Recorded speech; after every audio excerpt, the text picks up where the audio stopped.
is there anything you would like to say about Beast of 20,000 Fathoms before we... Well, I think they'll enjoy it. It's, I know we made it on a shoestring.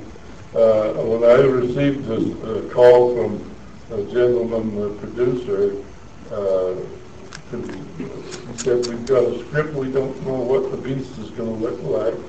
And they had a rough outline of the script at that time. And then I went over to the meeting that interested me, and I met Eugene Lourie, who was going to direct and do the art direction as well. But the budget was very low. In fact, it was $150,000 or something they wanted to make this picture for, and which was a little impractical. But we got it made somehow. Eugene Lourie was able to direct the picture and use a lot of background plates and stock footage. We had, I tried to save because it was my first picture by myself. I used to be O'Brien's assistant, but I had to go out on my own. And but it was the first one, so I sort of took a back seat. I didn't demand very much because I wanted to see the picture made. So finally, the Dietz came in. He was the head of the executive producer, and he had the Saturday Evening Post, and he slammed it down on our desk and said, "We got to put this in a sequence." It showed the beast attacking a lighthouse, and it was called The Beast from 20,000 Fathoms. So he contacted Ray Bradbury and got the rights, and we put that sequence into the picture. And of course, Ray felt that they had taken it because of the basic story idea. I don't know what the origin of their script was, because it was written by two other writers. But he thought that a lot of it came from his Saturday Evening Post story, which maybe it did and maybe it didn't, I don't know, not for sure.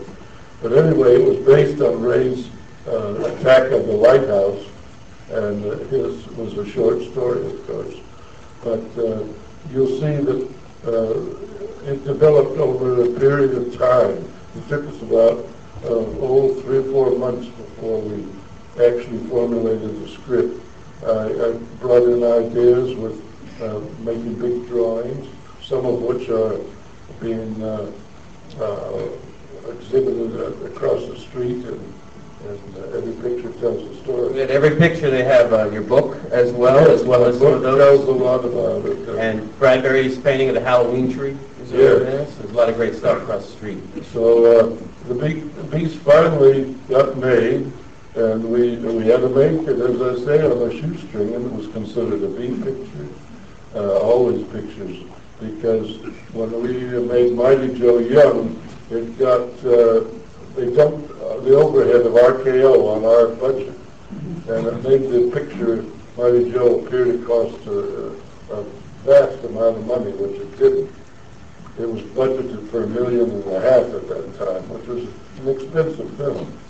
But by the time they dumped everybody's overhead of RKO on our budget, it appeared the picture cost over $2 million, which was at that time a frightful sum. So nobody was interested in making animated movies. Willis O'Brien won the Academy Award for Mighty Joe, as it was his picture. I was his assistant. And but nobody was knocking on his door, and the producers were afraid to even touch the animation. So I had to go to the other extreme and go down the path of the B picture. And we made the picture for as little money as possible. I rented a store and did all the animation myself. I built the model myself, and it was sort of a one-man show. Whose drawings do we see when they're looking through the sketches in Beast of 20,000 Fathoms? When they're looking for through the drawings, all those weren't mine, but they were made by the art department.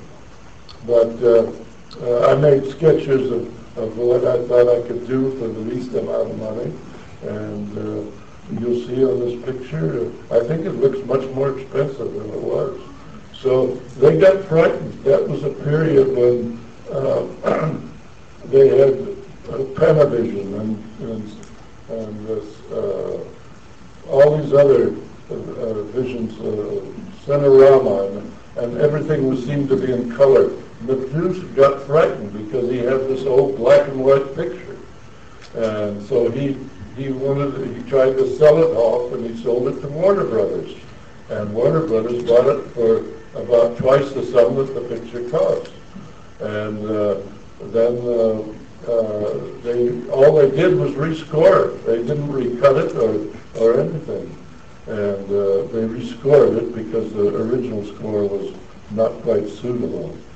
And they've made fortunes off of it since. So it's one of those strange firsts that still holds up after all these years, way back in 1953, was it? What, 53? 53? Yeah, The Beast was made, and it's still entertaining. It's still on television, and I'm so grateful that all our films that we made in the 60s and 70s are still surviving on DVD and box sets and laserdiscs and videos. So it proves that our pictures were considered, as I said at the time, as B pictures because they were made for very tight budgets. But we tried to make them look much more expensive by various means of trickery, shall we say. And I think we succeeded because they lasted over the years when many so-called A pictures of that time have fallen by the wayside. Well, I think that's good. Gentlemen, a pleasure to have you here.